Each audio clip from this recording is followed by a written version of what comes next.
You're listening to the Bloomberg Sound On podcast. Catch us live weekdays at 1 Eastern on Bloomberg.com, the iHeartRadio app, and the Bloomberg Business app. Or listen on demand wherever you get your podcasts. Happy Friday. Welcome to the threshold of the weekend. Bloomberg Sound On the radio, satellite, and YouTube. I'm Joe Mathieu in Washington, where we're counting down here, right? 3 days to Iowa, 1 week to a partial government shutdown. We'll get back to Iowa in a minute because we have news from Capitol Hill as the Speaker of the House says he is standing by the deal. Maybe we will not be shutting down next week, although how we get it all done in time is another matter. The Speaker did talk to reporters earlier, remembering the re-agreement, as we called it, between the Speaker and Chuck Schumer on top-line spending levels. Without them, we're nowhere. Here he is from a short time ago. Our top-line agreement remains. We are getting our next steps together, and we are working toward a robust appropriations process.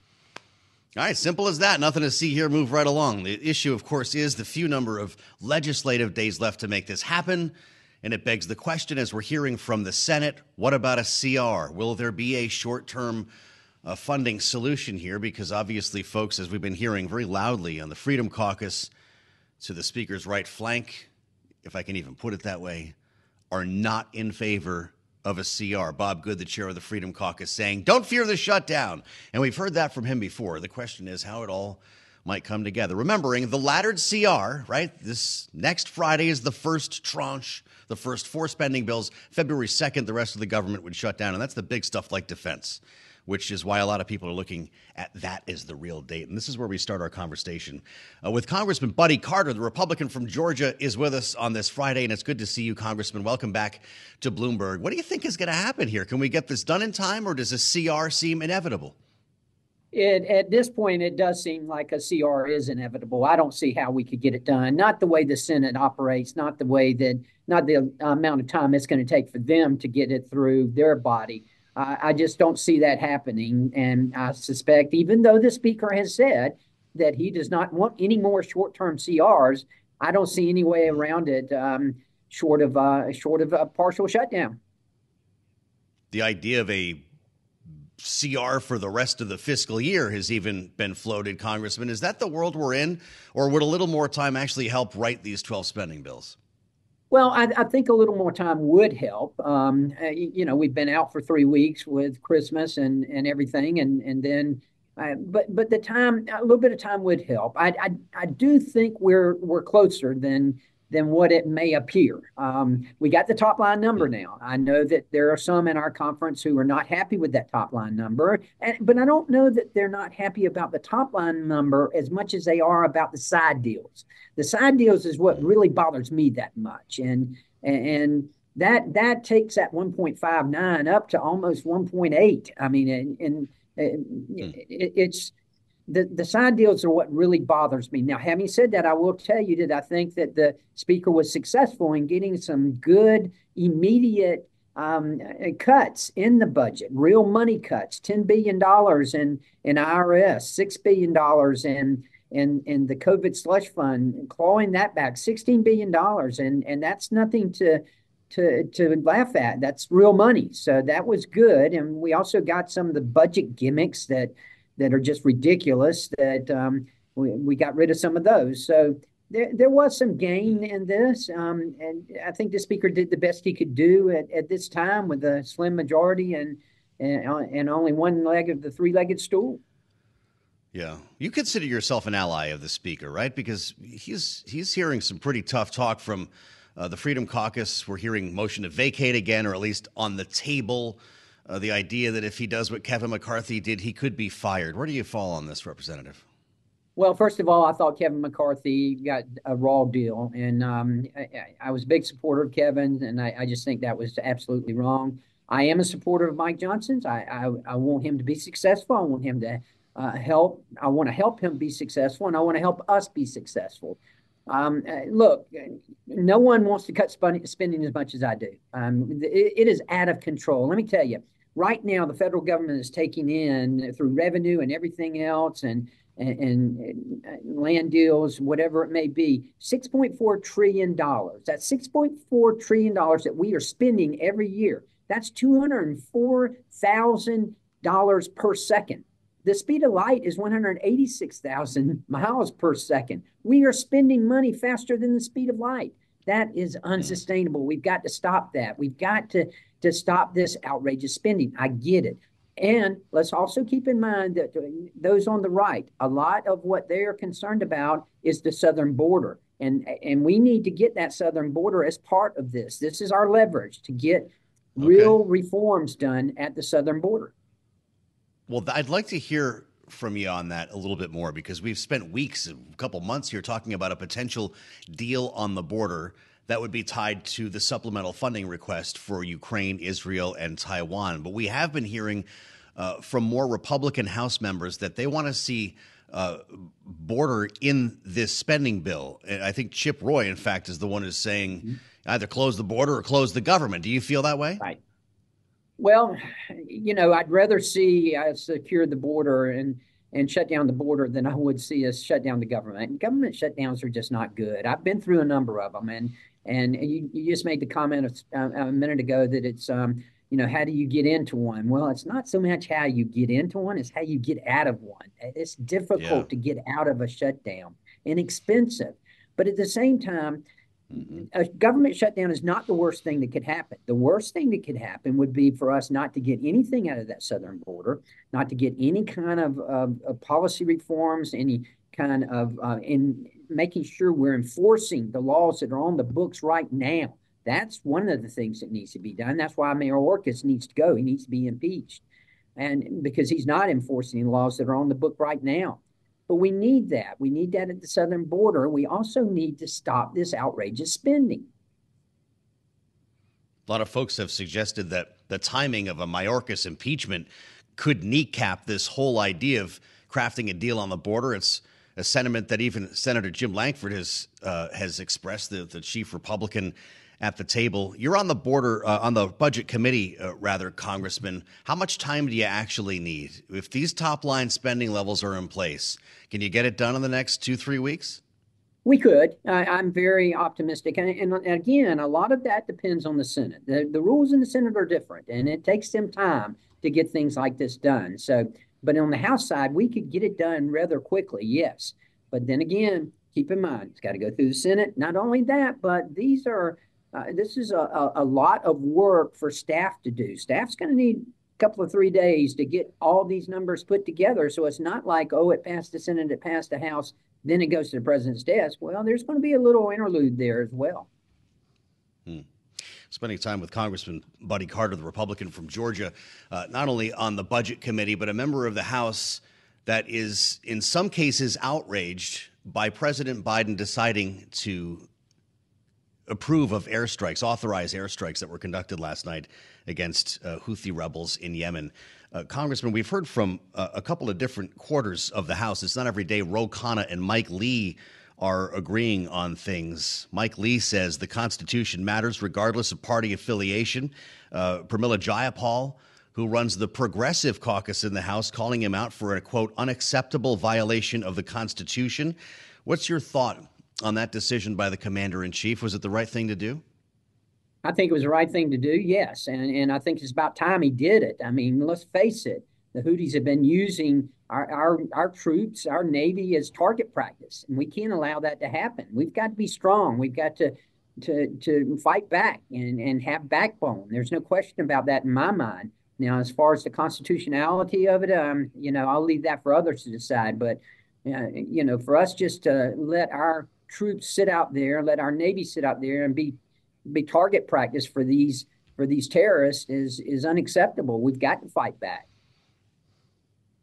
I appreciate your time today, Congressman. Thanks for joining us from what looks like a warmer place than Iowa right now. The gentleman from Georgia, we thank you. Republican Buddy Carter on Bloomberg. As we assemble our panel, Rick Davis and Jeanne Zaino have been listening along here and want their take on this, I guess we can call it news, the fact that the speaker is not backing out of a top-line spending deal. Maybe we won't shut down. Rick Davis and Jeanne Zaino, Bloomberg Politics contributors.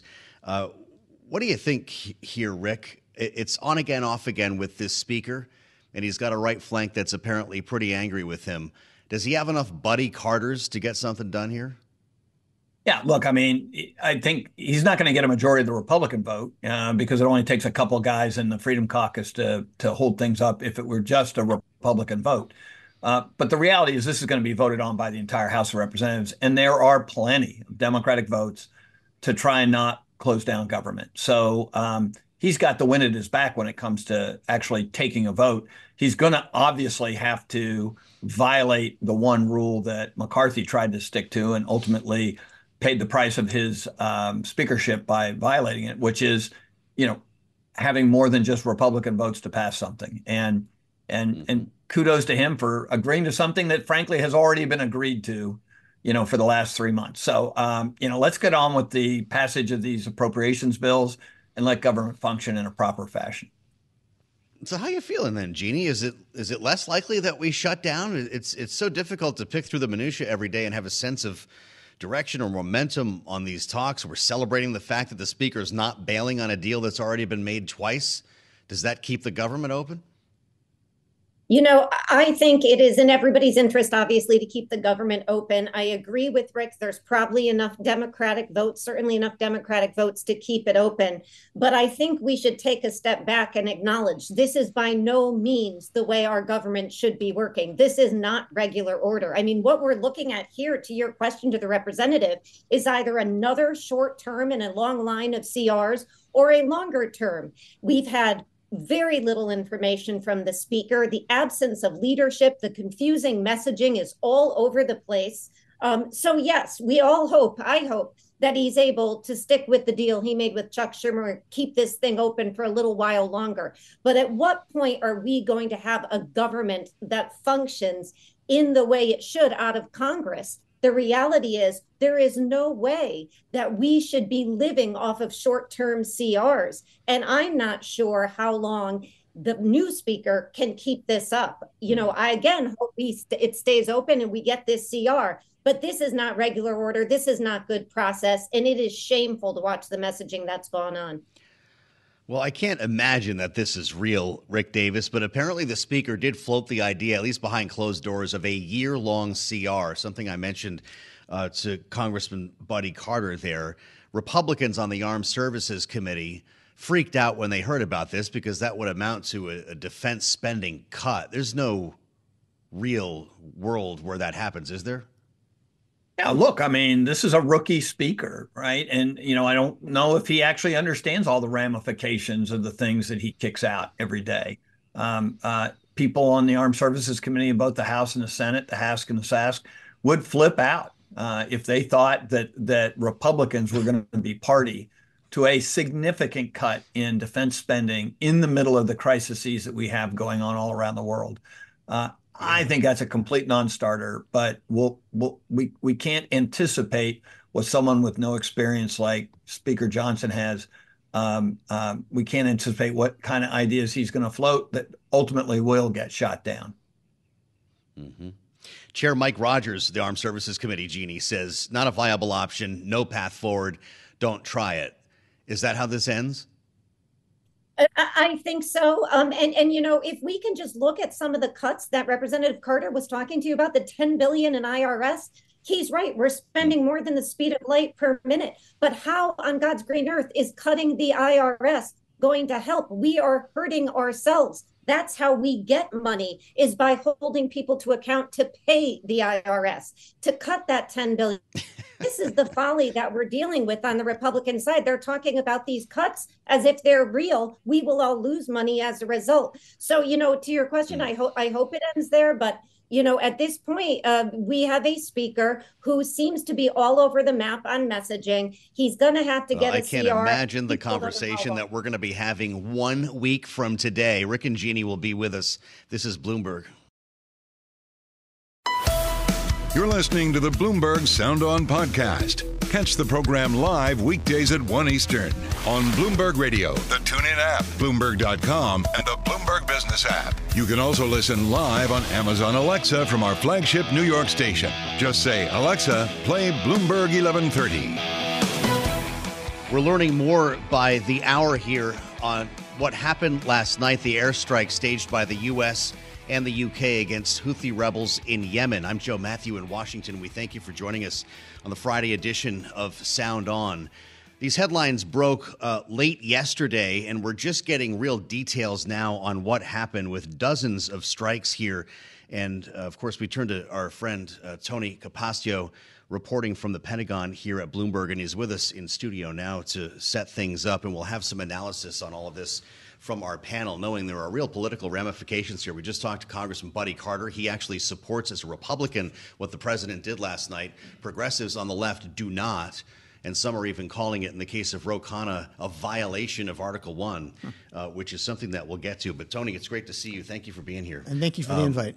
The extent of these strikes apparently larger than we might have even thought at first. How would you kind of put this in context? Yeah, this eked out last night. The U.S. Central Command and the Pentagon really wouldn't talk about the extent of the strikes, but it was the U.S. Air Force's Central Command that put out a release late last night. They put this in context. They said there were over 60 targets at 16 locations and over 100 precision munitions. That's a lot. Against Syria, against Libya in 2011, the U.S. launched like 112 Tomahawks. Well, I just found out a little while ago that of the over 100, about 80, more than 80 were U.S. Navy Tomahawk missiles. They were fired from the USS Philippines, the Cruiser, the Gravely, and the Mason, 2 destroyers, plus the USS Florida, a submarine that carries Tomahawks.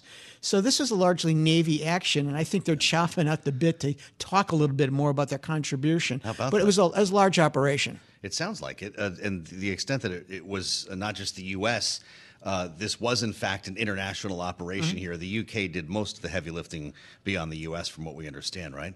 The armaments part of it, yeah. Yeah. So what does that tell you in terms of the decisions that they made on the types of weapons that were used to stay as far away as possible? Not only stay as far away as possible, but the Tomahawks that were used, if it's the model I think it is, the most recent model, these things can loiter around and retarget. Wow. They just don't go fly and go pop. Yeah. They can fly around and retarget. So they hit storage and launch facilities for missiles, ballistic missiles, cruise missiles, and drones. That tells me that the targets, they wanted to be double sure there were no civilians around and be very precise that their maps going in matched what they were seeing on the ground. But it's an interesting $1 million missile that the U.S. used last night. And we fired 80 of them? Over 80 of the 100, which was a surprise to me. So we dropped over $80 million just on cruise missiles. Always at Bloomberg, you think of the money. Well, I mean, that's quite a price tag. And at some point, we need new ones, which is a whole other story. Right. I realize this was orchestrated by a Secretary of Defense in a hospital bed? I think it was approved by. Okay. This was an interesting chronology I'm starting to pick up on. So this massive Russian-like Houthi attack was on Tuesday, the 9th. Yes. Well, I think that's what precipitated the strikes. But the next day, the Pentagon put out a statement saying that among the activities of the secretary, he was briefed by the Joint Chiefs of Staff Chairman General Brown, and then General Kurilla, the CENTCOM commander. So looking back, it tipped me off that CENTCOM was tasked really quick to come up with a plan, and then brief it to the chairman of the Joint Chiefs, and then brief it to Austin, and from there it goes to the National Security Council. Fascinating. We don't have any update on his condition or any sense of when he's getting out, do we? We don't have any sense of that, but apparently he's comfortable and thankfully recovering. Yeah. The Houthis promised before we struck a big response. We don't know anything about that. I presume did we render their military, if we can even call it that, or are they useless now after these strikes? I don't think useless because they may have underground facilities that the U.S. wasn't able to strike. But I guarantee you right now that the skies over Yemen or looking into Yemen now on P-8 maritime surveillance and drones, they're looking there to see if there's any movement in those target areas. And if there's any strikes from the Houthis, I'm pretty sure the Ravens will be in the Super Bowl, that there will be restrikes by the U.S. So we're not quite done, most We're not quite done. But their eyes on the sky are monitoring what's going on in Yemen right now. Inch of that area, yes, it's pretty easy to see if you've got our sensors. We love it when you cross the river from the Pentagon to come see us on Bloomberg Sound On. Thank you, Tony Capaccio. Great work, great reporting.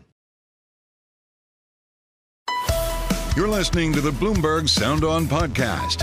Catch us live weekdays at 1 Eastern on Bloomberg.com, the iHeartRadio app, and the Bloomberg Business app, or listen on demand wherever you get your podcasts. They say the momentum is behind Nikki Haley in New Hampshire. How about Iowa? The latest poll here from Suffolk University draws the headline in the Washington Post that she's been waiting for. Haley tops Ron DeSantis for the first time in Iowa poll. This is the same group, by the way, that had her about 20 points behind Donald Trump in New Hampshire earlier this week. Topping Ron DeSantis here. Let's look at the numbers. And to be clear, Donald Trump is still far out in front, as you might expect, 54%. These are likely caucus goers, not a huge pool, but an important one. 500 likely caucus goers give 54% to Trump as their first choice. Haley, second choice at 20%. Ron DeSantis at 13%. No point in mentioning Vivek in single digits. Just last month, Ron DeSantis was leading Nikki Haley in the state. An important move here. It's not just New Hampshire, as it turns out. Leading Nikki Haley to ask the question openly today, who's your daddy, Ron? A new ad up this morning in Iowa. Got this in my hands from Rick Davis, as a matter of fact.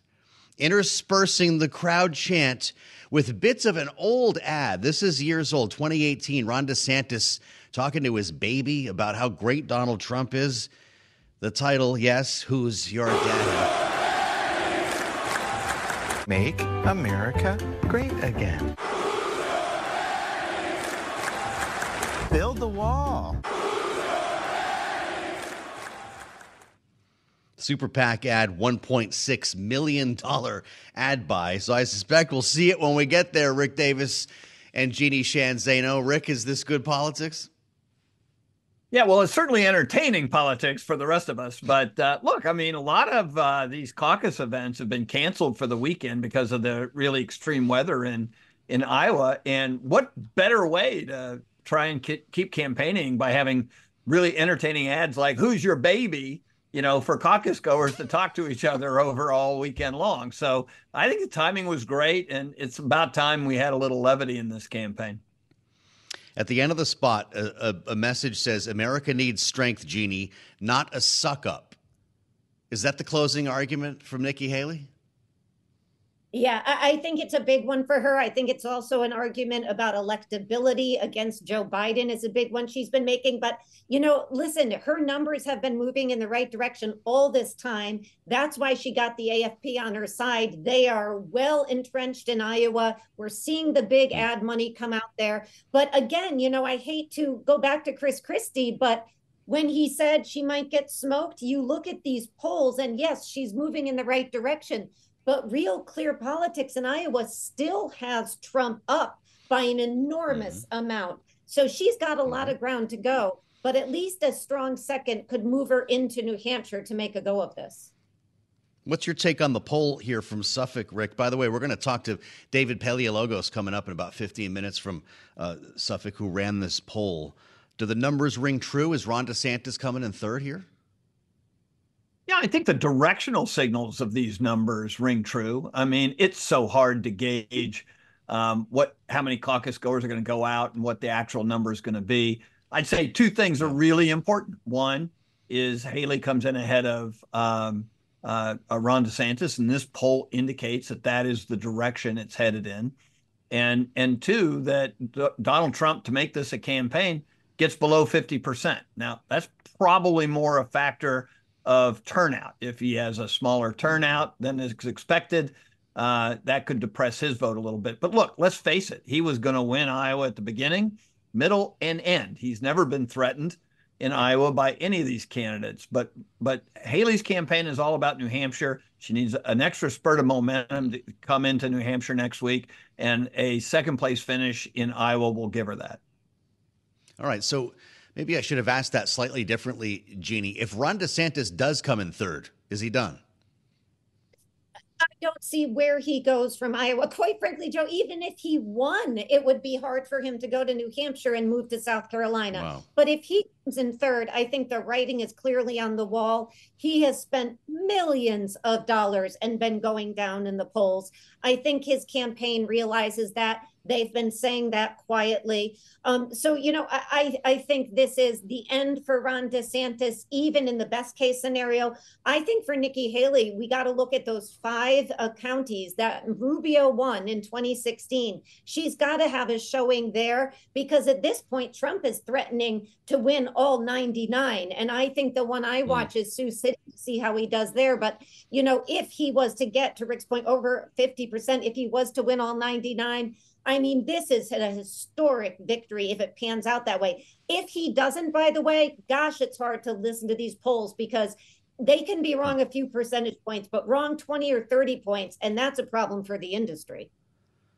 Well, you know who's in New Hampshire today? No one we've mentioned yet this hour, Joe Manchin, holding a series of public events in some of Rick Davis's favorite towns like Derry and, of course, Manchester, hosted by a group called Americans Together. This is a nonprofit founded by Joe Manchin's daughter, seeking to raise $100 million to promote centrist candidates.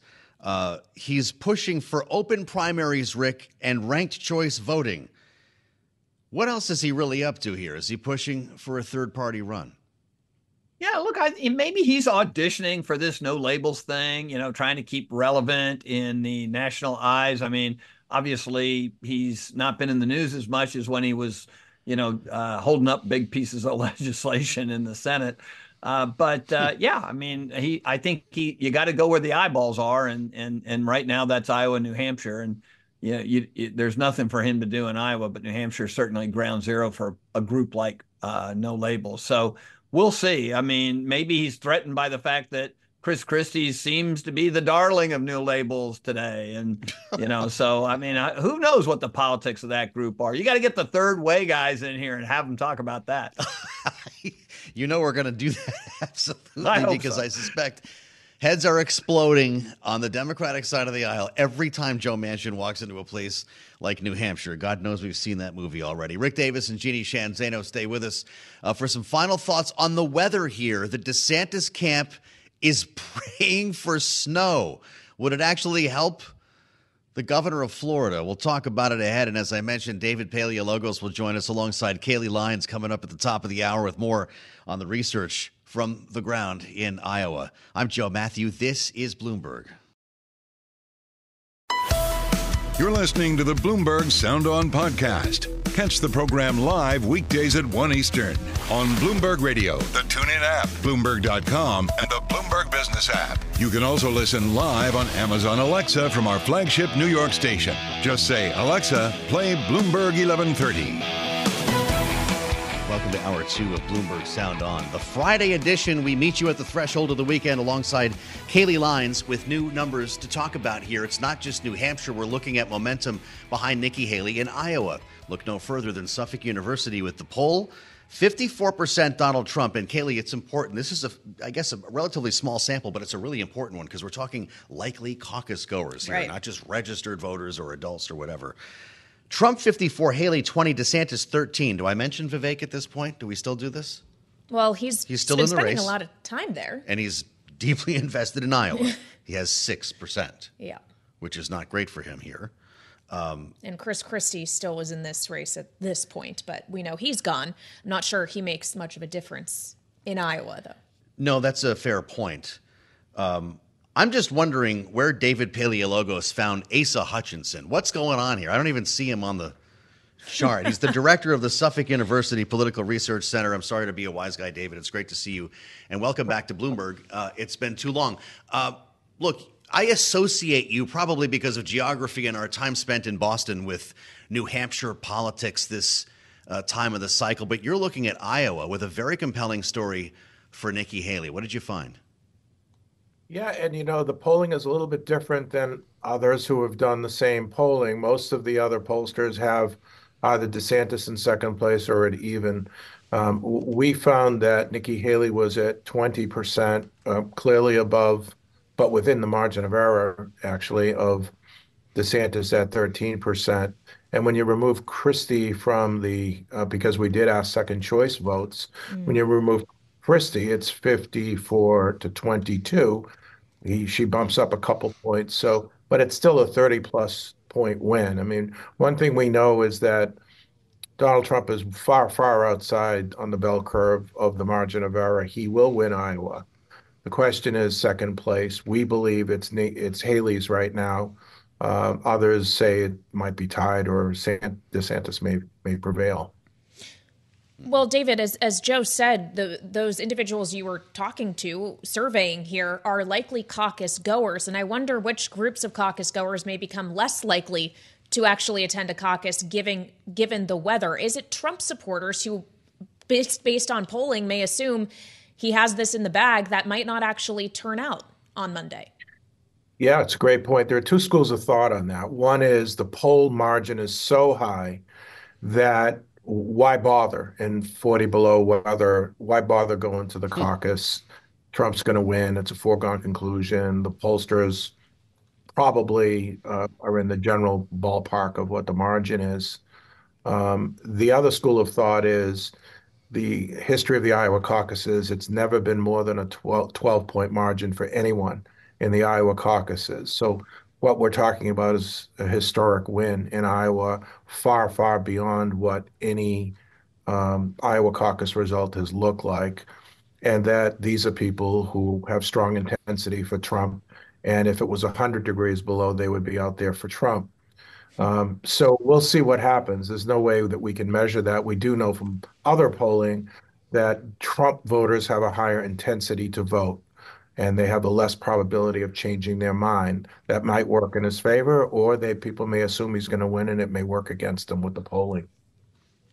You polled in New Hampshire just last week, Trump 46, Haley 26. That 20-point spread got a lot of attention, David. And I wonder what happens in Iowa will inform what takes place in New Hampshire. Yeah, it's a good point. You know, a lot of people who were DeSantis supporters were yelling at me on social media for having heard. And I felt like saying, but I didn't want to engage them. You should be happy that I have Haley second and him third, because if he exceeds that, you're going to look like a hero if he's tied with her or if he beats her. So because it's always about the perception, not the reality. It doesn't matter that someone's going to lose to Donald Trump by 30 points. What matters is what the expectation level is in. And I think the Suffolk poll was beginning, because it got so much attention, was beginning to shape people's opinions that Haley would be finishing second instead of DeSantis. And that sets up for a good opportunity for DeSantis to dispel that, even at our expense, to dispel that narrative. Well, and that's why so many people are asking if DeSantis, having invested so much in Iowa, if he's not able to pull out number two, if he ultimately leaves the race after Iowa, doesn't even make it to New Hampshire. I know when you released the New Hampshire polling, you pointed out specifically in the release the boost that Chris Christie exiting the race would provide to Nikki Haley. What would happen if DeSantis left the race in the days between Iowa and that first in the nation primary? So a DeSantis defection would slightly help Trump, but not by much. It's close to a 50-50 split in New Hampshire among second choice votes. So he really wouldn't fare into it. Trump might actually get a small bump if DeSantis were to get out. But Christie, on the other hand, 49% of people who are Christie voters said that they would vote for Haley, and only 7%, I believe, it was like a 7-1 margin, would vote for Trump. Now, some people wouldn't vote at all. Some people would be undecided and so on. But that potentially takes a 15, 20-point race, which is what it is right now, going into the race with Christie in, and changing that dynamic so that it's potentially, I don't know, a 9 point lead for Trump in New Hampshire if you sort of interpolate the difference between the Christie votes rolling and rotating to Haley. We just saw Donald Trump announce a rally for next Saturday night in Manchester, and this has been his MO. I think it's happened the last two New Hampshire primaries, typically on the eve at the big arena across the street on Elm Street from where all the media will be located. It turns into a big sort of carnival atmosphere. And David, considering that so many voters in New Hampshire like to make up their mind at the last minute, I wonder what kind of impact that event will have this time. I would say it's going to have a marginal impact. It may be reported differently, but the undecided is really low. 92% of Trump voters say they're not going to change their mind. Overall, 80% of all voters say they're not going to change their mind. The undecided is only 4%. In New Hampshire, when you have high undecideds like 20%, 15 to 20%, that's when you see major fluctuations and major shifts using momentum as an impetus to help one candidate or another candidate. I mean, the question to me is, let's say, assume that many of Christie's votes rotate to Haley. That puts us at an 8-9% margin. Ramaswamy now becomes a key figure because if Ramaswamy got out, that would pretty much seal it for Trump, because Ramaswamy, I don't think we had one voter who said that they were Ramaswamy voters who would vote for Haley. It was mostly Trump. So if he were to get out before New Hampshire, that would seal it for Trump. I don't think he will. I think he's going to stay in it for a while. But he would, the person that we weren't going to talk about in Iowa, he might be more of a player in New Hampshire than we think. Fascinating. That actually is really interesting, Joe, as we've been gaming out who is actually going to be left in the field by the time we get to these. And whether Vivek might be looking to help Donald Trump. Well, we know that he has probably been the most vocal advocate. Absolutely. He's the greatest president of his lifetime. Competing against. He said he'd leave the ballot in Colorado if Donald Trump wasn't allowed to be on the ballot. Ultimately, we're still waiting for the Supreme Court to decide that. David, on that note, have you talked to and have done any polling on the suggestion, what if Trump is convicted of a felony? How that would change votes? Because I feel like that is a dialogue we are starting to hear more about, that some voters do change their minds depending on the outcome of criminal proceedings, even if those proceedings don't necessarily wrap up in time for these early races. Yeah, not on the national polling as of yet, because there are so many. It's like convicted of what? He's been charged with so many different things. You have to insert what specifically he would be convicted of. Some people may look more seriously at January 6th versus, a civil settlement based on financial documents, that kind of thing.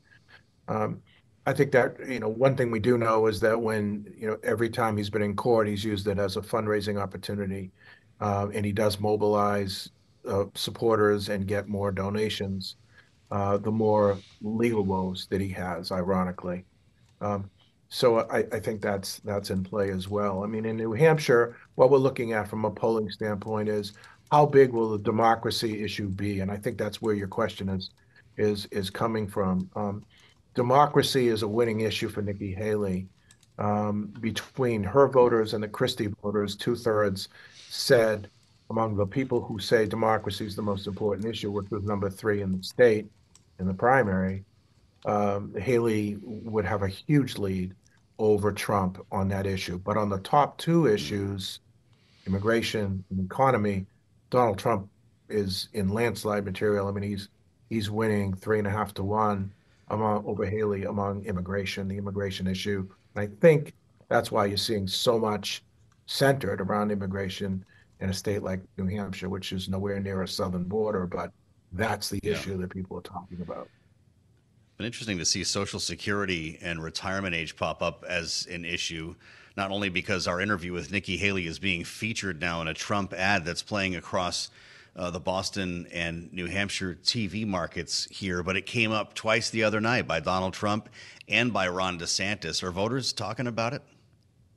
So we know demographically that New Hampshire is one of the older states in the country, and disproportionately older voters tend to be more Republican voters and younger voters tend to be more Democratic voters. So I think this was a play to the demographics, not only the current polling, but also just the demographics, that if older voters come out strong, that's a big issue for just that sliver of the population age-wise, where they feel like if they don't feel secure on Social Security and Haley is being attacked for that, that might be the thing that pushes them off Nikki Haley and potentially to Donald Trump. All right, in our final moment here with you, David, as we look ahead to Monday specifically, what will constitute a surprise for you? Knowing everyone's expecting Trump will win, where could the surprise be? So the surprise would be Trump doesn't win. I mean, that will make us all... Well, that would be the ultimate surprise, surely. But short of that, I'm pretty confident he's going to prevail. The only question in my mind is, does he break the record for the Iowa caucuses for the biggest landslide win in the Iowa caucuses, with 12 points? That may happen. I mean, our polling says it will happen, but it may not too. It may, people, as the weather, there are so many conditions.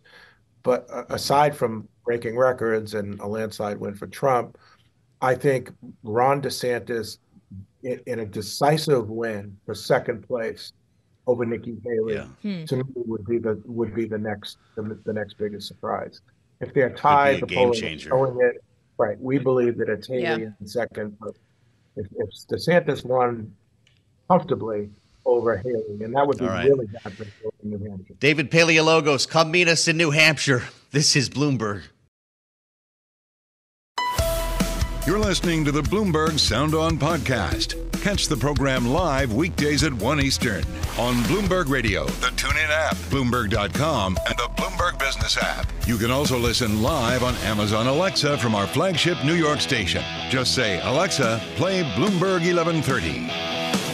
We've talked a lot about one important vote happening in the coming days. We all know it. The Iowa caucuses are on Monday. But, Joe, there is another really important vote that is happening this weekend. It's in Taiwan. That's right. Far from Iowa.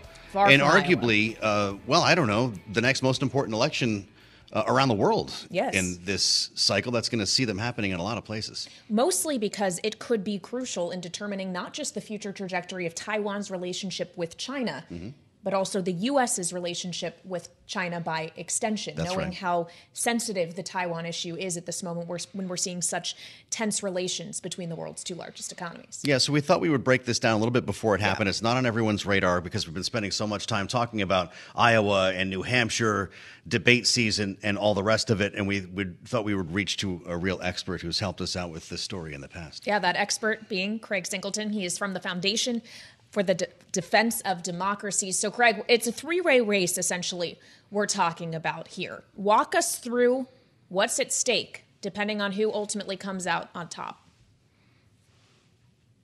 Absolutely right. Everyone here in the Beltway is focused on Iowa, but tomorrow, more than 19 million Taiwanese voters are going to head to the polls to pick their next president and their next parliament. And it goes out without saying, I think, as you sort of teed up there, that this election carries some pretty serious significance. While domestic issues like inflation and sort of cost of living are going to be critical in this year's election, far and away the paramount concern revolves around Taiwan's relationship with mainland China. And all told, the election is really going to serve as a litmus test for the Chinese Communist Party's political warfare strategy, namely whether Beijing can achieve its stated reunification goals through non-kinetic means alone. And so the stakes really could not be higher. So we're basically talking out a menu of three candidates here in sort of 3 degrees of separation from China. Which is closest, a more closely aligned, I should say, with U.S. policy right now? I would say there's probably 2 outcomes to this election, neither of which suggests to me that U.S.-China relations are really going to improve meaningfully in 2024. The ruling party, the Democratic Progressive Party, if they emerge victorious, and that is after China has portrayed, this election as a vote between peace and war, it's hard to see Xi Jinping, the leader of China, accepting defeat gracefully. And we have to remember sensitivities are running pretty high in Beijing right now as China confronts a host of domestic and international crises. And so Xi has made very clear recently that, he has a lot of urgency about reunification with Taiwan, perhaps sooner than later. And so I think what that suggests to me is that we could see a pretty serious Chinese overreaction if the ruling party does succeed, which a lot of polls tend to show, although polls can be wrong. If the current ruling party is voted out of power, I think China will meet that reaction sort of with a little bit of a sigh of relief, but it's hardly clear that either of those opposition parties is going to do Beijing's bidding. And that could really lead, I think, China to become frustrated over time. I think what's more frightening about that scenario for the United States, at least, though, is that, China could sort of believe in the event that they can sort of get rid of the ruling party in Taiwan, that they've hit upon this winning political warfare formula, one that expertly blends provocative military action and sort of disinformation and information warfare. And in that case, they would be pretty emboldened to begin deploying that same strategy in other places, including here in the United States, where they are really seeking to sort of meddle already in the upcoming 2024 election in the United States. Well, that is, a frightening proposition, I think, to many as we talk about our own elections. But on the Taiwan election, for just a moment longer, how much is there for Taiwanese voters a real consideration of independence from China? Is that something that they actually want?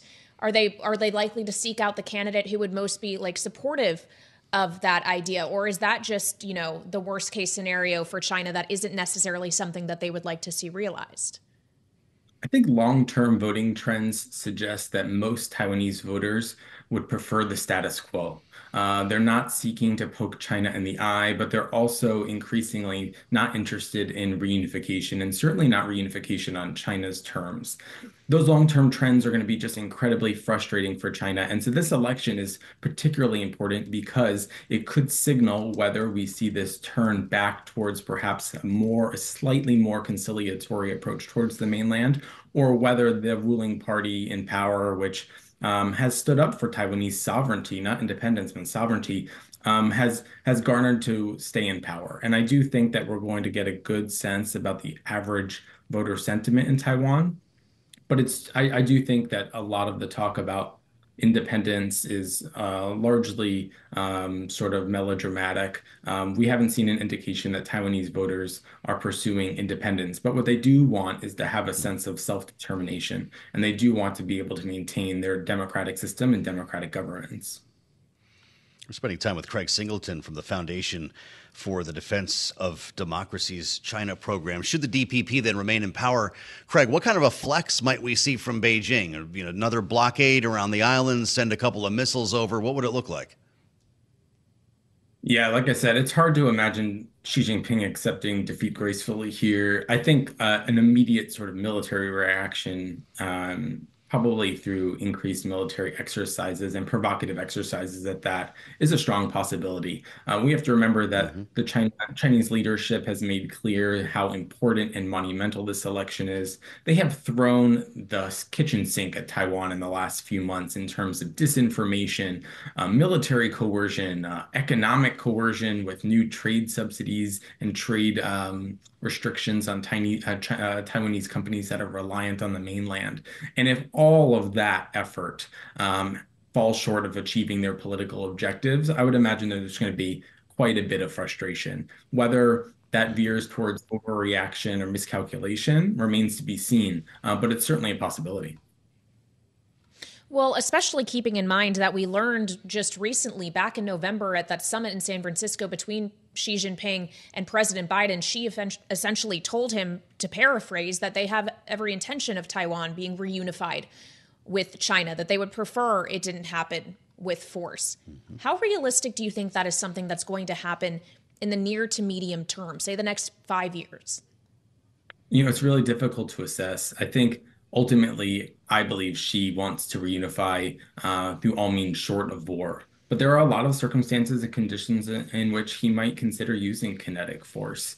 I think at the end of the day, we're spending so much time trying to think through different counter moves of how the Chinese could react without actually just thinking and looking a little bit about what they're saying in real time. You brought up a great point. Xi Jinping has made clear reunification is inevitable, whether the Taiwanese people want it or not. There are real steps here that we can take in Washington to provide the Taiwanese with the defensive military equipment that they need to defend themselves. while also making clear to China that they should probably accept the results of this outcome, and we should vocally be repeating. I think these conversations are happening privately, but not publicly, that the United States doesn't support any unilateral attempts, whether they're from Taiwan or from China, to change the status quo. I think we should be beating that drum publicly as well as privately, not just to reassure the Chinese, but to make clear to the incoming Taiwanese administration that we're watching. And I think that we're eager to help them with their defense, but we're also going to make sure that we stick through our long-term commitments in the region. We've just got a minute left here, Craig. What does Beijing think of our elections that are about to begin here, the primary cycle, and whether or not Donald Trump becomes the nominee? Last month, the intelligence community here released a declassified assessment that showed that China meddled extensively and pervasively in our midterms in 2022, even getting involved in picking candidates for Congress and undermining those that were perceived as being anti-China. I think what they're going to do in this coming term is more of the same. There's no indication that the Biden administration has called out Chinese election meddling or threatened them with any sort of consequence if they were to repeat that again. Yeah. But I do think we're going to be very keen to show U.S. democracy is dysfunctional, chaotic, and unreliable. Those are key themes and messages that Chinese are propagating around the world. And I think we can expect that sort of same information warfare theme to be persistent throughout 2024. Craig, it's great to see you. Thanks for setting us up for this important election in Taiwan. We'd love to hear your thoughts once we get through it. He's senior fellow at the Foundation for the Defense of Democracy's China program, and that's, of course, why we call on him, Kailey. He sure knows what he's talking about, and I'd be deeply curious to hear how this goes. The ramifications run a lot deeper than a lot of people might realize here. You're listening to the Bloomberg Sound On podcast. Catch us live weekdays at 1 Eastern on Bloomberg.com, the iHeartRadio app, and the Bloomberg Business app, or listen on demand wherever you get your podcasts. The forecast for Caucus Day, it's snowing right now in Des Moines. Caucus Day, a high of 4 below zero.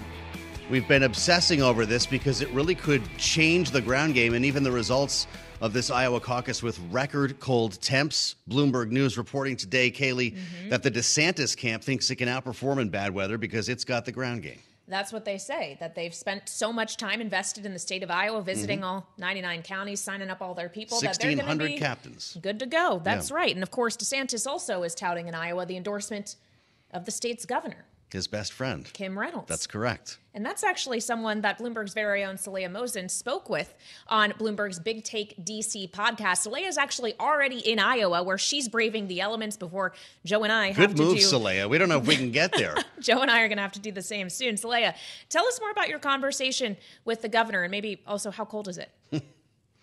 Actually, I am stuck in Atlanta right now. I can tell you. No!